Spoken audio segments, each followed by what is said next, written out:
લૂંટ નહીં બલકે ફરિયાદીએ જ રચ્યું હતું તરકટ। લૂંટના તરકટમાં સામેલ હતો ફરિયાદીનો ભાઈ પણ। પોલીસે ફરિયાદી તેના ભાઈ સહિત 3 લોકોની ધરપકડ કરી છે।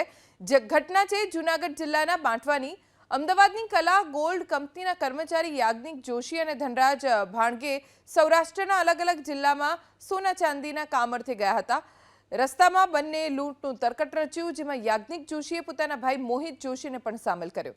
લૂંટનું નાટક કરવા માટે એવી જગ્યા પસંદ કરી કે જ્યાં સીસીટીવી કેમેરા પણ ન હોય।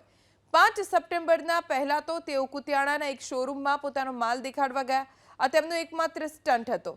બાદમાં રાત્રે બાંટવા નજીક કારમાં પંચર થતા નીચે ઉતર્યા અને 3 શખ્સો છરી દેખાડી લૂંટી ગયાની વાર્તા ઊભી કરી।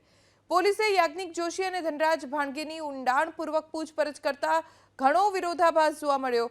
આખરે બંને કબૂલ્યું કે તેમણે જ 1 કરોડથી વધુની લૂંટ થયાનું નાટક રચ્યું હતું, જેમાં યાજ્ઞિક જોશીનો ભાઈ મોહિત જોશી પણ સામેલ હતો।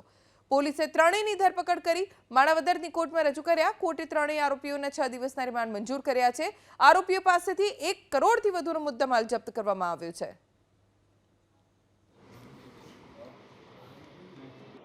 આ બધાને અંતે ગઈકાલે એલસીબી ને તપાસ સોંપી હતી, એટલે એમને અમદાવાદથી એમના ભાઈના ઘરેથી આ તમામ મુદ્દામાલ છે રિકવર કરેલ છે। એમના ભાઈએ ગુનામાં લીધેલ વાહન જે અહીંયા આવેલો હતો એ પણ રિકવર કરેલ છે। આમ કુલ મળીને 1 કરોડ 90 લાખથી વધારે મુદ્દામાલ છે। રોકડ 5 લાખથી પણ વધારે એમની પાસેથી રિકવર કરેલ છે।